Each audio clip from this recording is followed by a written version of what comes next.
Mis hermanos y mis hermanas de la Iglesia del Camino, muy buenos días. Les saludo muy cordialmente en el nombre de Dios de la vida, en gratitud por esta gran invitación que ustedes me hacen para compartir con ustedes un momento de la palabra de Dios, de lo que Dios nos da y que nosotros debemos entregar a donde estemos, con quien hablemos y donde caminemos. Muy bien, gracias, apreciada comunidad, colegiado de pastores, el reverendo Adriano. Gracias por permitirme estar con ustedes aquí, compartiendo una vez más la palabra de Dios. Y yo les quiero decir que hoy les quiero compartir parte de la experiencia o el modelo ideológico de la cual la Iglesia Presbiteriana Comunidad Esperanza durante 18 años viene trabajando una propuesta que la hemos denominado porque un mundo mejor es posible, y tú y yo lo hacemos realidad. Para esto hemos construido en estos 18 años 10 principios que tienen que ver con una iglesia reformada, siempre reformándose. El concepto de la iglesia visible, el concepto de la iglesia invisible, y aquí recogemos lo que es la vida ecuménica e interfe de lo que es la misión de nuestra comunidad. La Biblia como revelación escrita de Dios. Siempre tenemos presente una teología bíblica, el concepto del reino de Dios y la ciudad de Dios. La oración como medio de comunicación con Dios, el concepto de la responsabilidad de la iglesia y el Estado, la iglesia y su responsabilidad social, la iglesia y su participación política, una iglesia cristocéntrica, inspirada en las Escrituras, paz con el medio ambiente y cuidado de la creación. Nosotros hemos hecho posible la materialización de la espiritualidad de Dios en la humanidad. Y para eso nosotros nos hemos basado en diversos textos bíblicos. Pero el primer texto bíblico que nosotros recogimos y que realmente lo estudiamos y lo trabajamos de tal forma que lo hemos venido consolidando es Génesis 1, capítulo 1, los versos 26 y 27, que dice así: hagamos a la humanidad a nuestra imagen y semejanza. Dice el texto que Dios reunido en su pluralidad, dice, hagamos a la humanidad. Y dice que los creó varón y hembra, para que fuéramos administradores de toda esta creación. El primer resultado aquí que tenemos es que nosotros somos administradores de Dios, y el segundo resultado es que nosotros y nosotras somos la imagen de Dios caminante por este mundo. ¿Se imagina usted, hermano y hermana, la responsabilidad tan grande que tenemos? Muy grande, en ser la imagen de Dios caminante por el mundo. Bien, y seguimos nosotros soñando con esa iglesia, sobre el quehacer de la iglesia.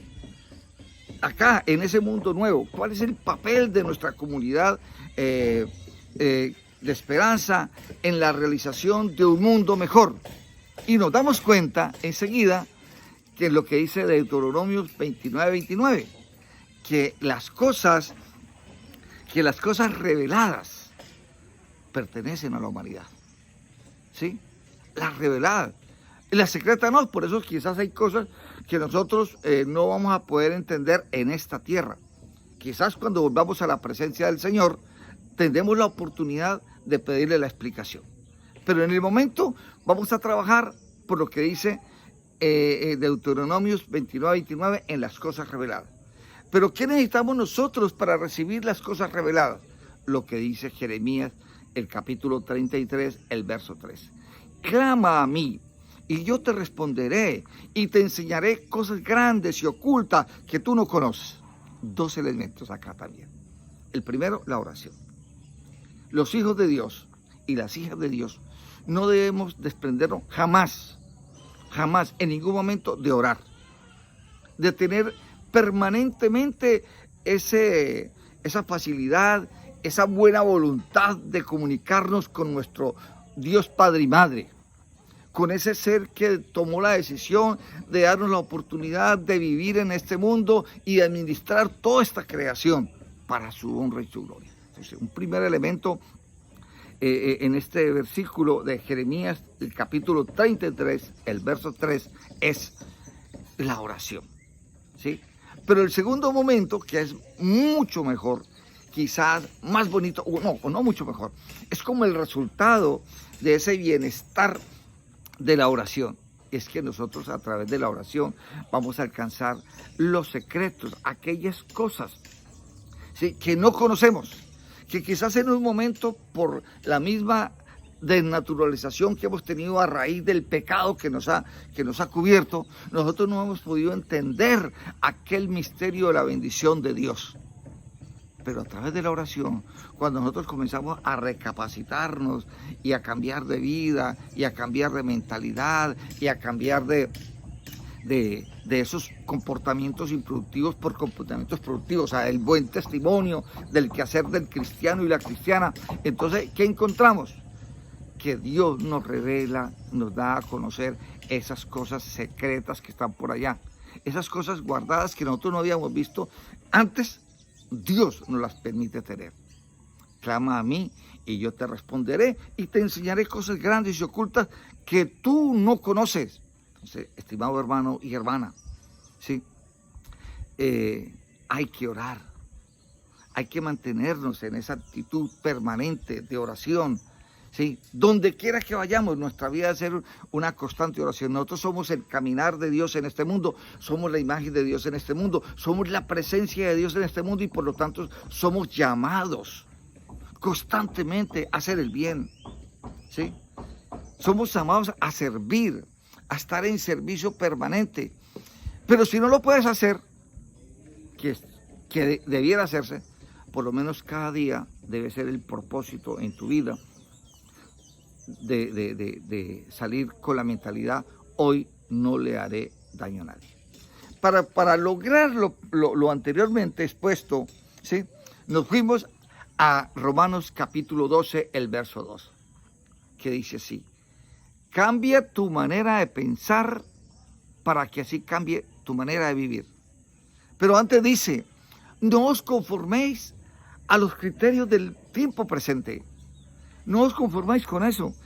No se amarren a eso. No se sostengan en eso. No se ubiquen en eso. Sino por el contrario, cambien su manera de pensar para que se cambie su manera de vivir. Dos cosas aquí también. La primera: el mundo presente tiene la cultura de la eliminación.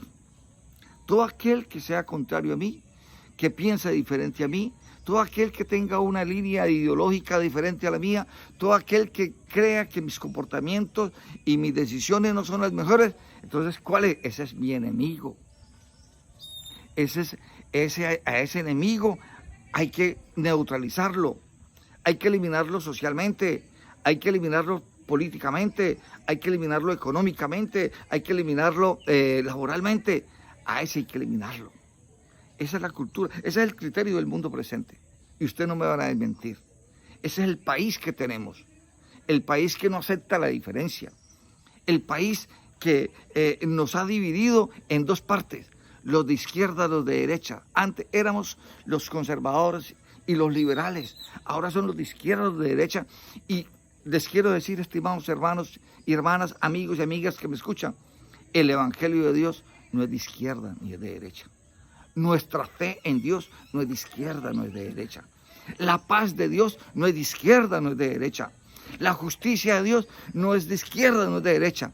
La justicia de Dios es el respeto fundamentada en la verdadera religión, que es el amor.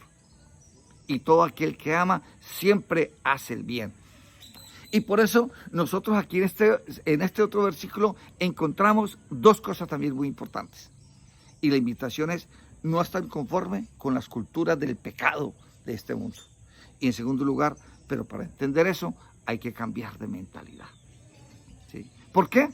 Porque nos dice Génesis, el capítulo 2, el verso 3:20, perdón, capítulo 3:20 de Apocalipsis 3:20.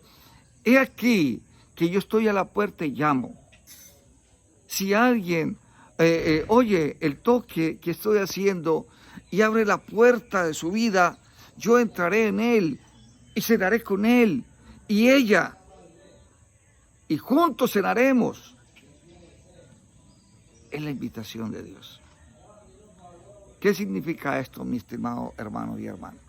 Que estamos viviendo tiempos, que estamos viviendo momentos posmodernos, donde las dinámicas de vida son cada día más diferentes. Y Dios nos invita a tener una práctica de vida de evangelio, o sea, de buenas nuevas de Dios para la humanidad, donde nosotros no debemos contaminarnos con los criterios del mundo presente, los criterios de la eliminación, del odio, de la venganza, ¿sí? Y de aquella persona que piensa diferente a mí, ya es mi enemigo y hay que destruirlo. No, hermano, no.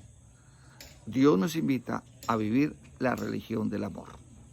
La religión que comparte, la religión que construye desde el bien para hacer el bien, en el cuidado de todo el medio ambiente, en el cuidado de toda la creación. Y eso significa que te estás cuidando tú mismo, estás cuidando a los demás. Y así haremos de esta tierra el reino de Dios entre nosotros. ¿Por qué? Porque un mundo mejor es posible y tú y yo lo hacemos realidad. Muchas gracias, mis hermanos, mis hermanas. Les animo a que sigamos juntos y juntas en la misión que Dios nos ha encomendado. Así, desde la Iglesia Presbiteriana, Comunidad de Esperanza y este servidor, un abrazo, siempre fraterno, y aquí estamos para construir juntos la vida que Dios nos manda hacer. Amén y amén.